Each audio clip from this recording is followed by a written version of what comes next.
Welcome to Goyo's Garden and Tie-Dyes. I'm Greg. Alright, today we will be doing a 58 by 58 tapestry. It's already folded in half. I'm going to fold it in half again. It's been washed, dried, soaked in soda ash for at least 20 minutes. I think this one set in a bucket for maybe 4 days. Actually, I didn't realize it was in the bottom of the bucket. A bunch of shirts were hiding it.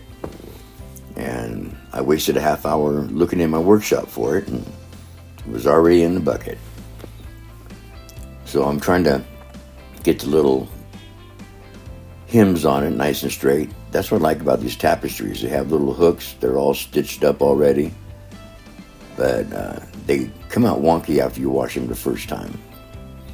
But then after they're all said and done, if you want to iron, you can. I still haven't got any ironing technique down yet. Someday. So I'm actually going to do a bullseye on this one.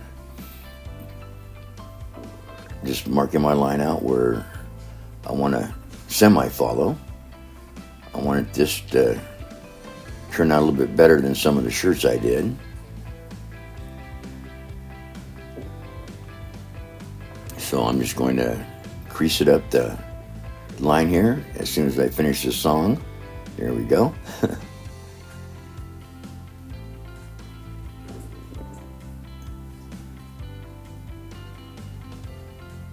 Yeah, I really want these pleats to be really good on this one.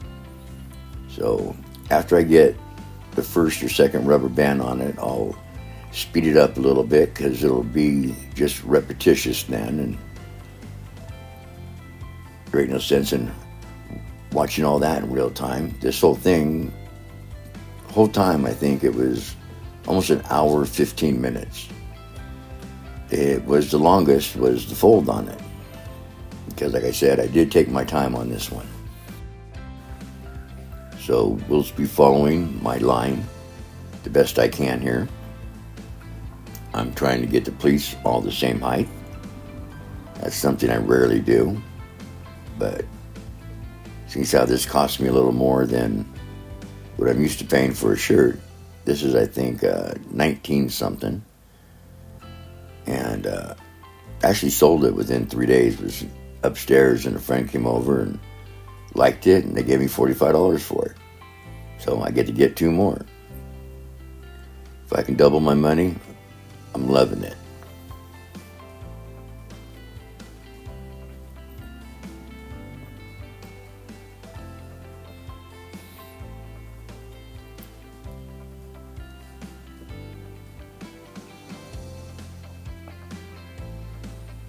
Try to fix the very tip of it here a little bit. I'm trying to keep, like I said, the pleats all roughly the same, but got them little stubby fingers. It's really hard to do. Just want to get as close as I can. And I found out if you stretch it out, it almost pleats itself. Not quite, almost, but it gives you something to work off of. And you don't want to pull it too tight because you'll pull your little pattern out from underneath the rubber band. And don't pay attention to the tweezers. Didn't have a clue what I was doing. I thought it would work.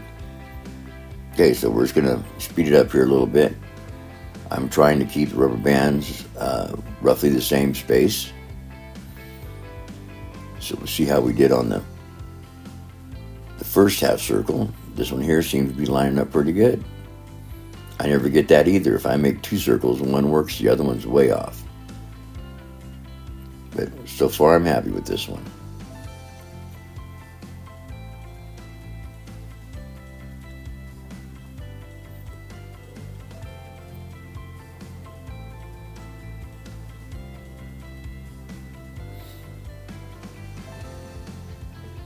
Yeah, it definitely is a whole different view from up here. Or up where the iPad is. I'm not up here.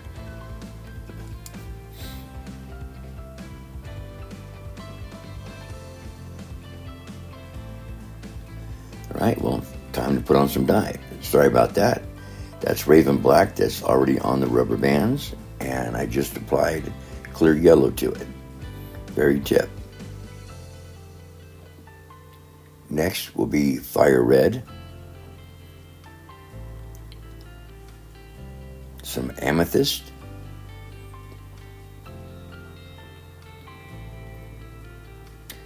Timberwolf,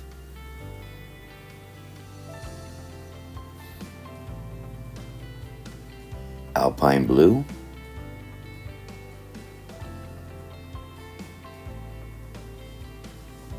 dragon's fruit,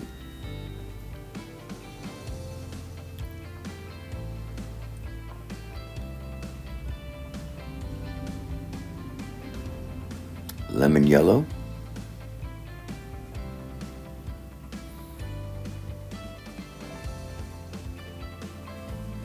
and this is one I very rarely use. Well, it's still kind of new to my collection. Lilac.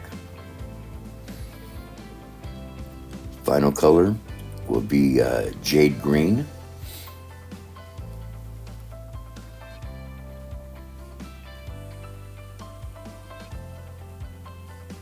There we go. And I'm just going to repeat the colors until I run out of tapestry. I will be speeding up, so you just click. Don't adjust your screen, it's me. Oh, and I forgot to mention that this is the bottom side of the tapestry. Just like my shirts, I try to flip them over so the flat side is up. It holds the dye so much easier. You get a lot more on it. And I think it works pretty good.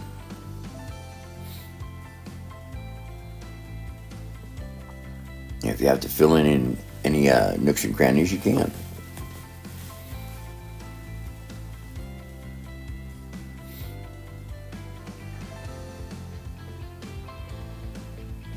Okay, I'll put a little cheesecloth on it. It helps with the splatter. I see people missed it with their bottle, but I still get it all over me. I guess because it's lower than I am, I don't know. So the water should be 165. I don't know what it is on mine. It's fresh out of the tap, but it's really hot. And I'm using my newest sprayer because it's longer, so it'll cover a lot more on it. But I don't know why I'm using it. I'm still holding it sideways.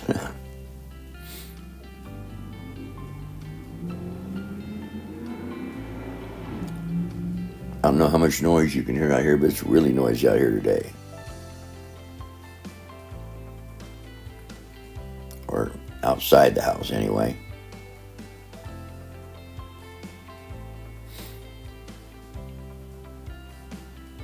Yeah, it looks like the wind's blowing a lot harder than what it is.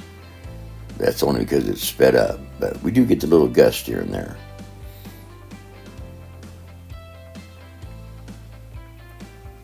I'll go ahead and take off the cheesecloth, see where I'm at, and work everything else in.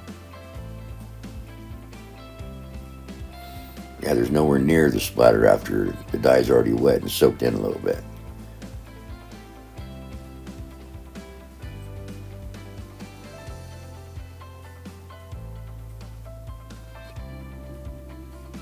And I'm not sure, I think this is the first time I'm using the clear yellow also. Yeah, right there. Or no, that was regular lemon yellow. No, clear yellow. Oh, here it is. Really hard to get a picture of it, but I really like it. A little closer up. There we go. And it was slightly inclined, just a little bit. A little like that little jewel, yellow jewel in the middle there. All right. Well, thank you so much for watching. I really appreciate it. If you haven't subscribed, please subscribe. If you liked it, please hit like. This was fun to make. Hope I didn't bore you with it. Once again, thank you. I'll see you next time.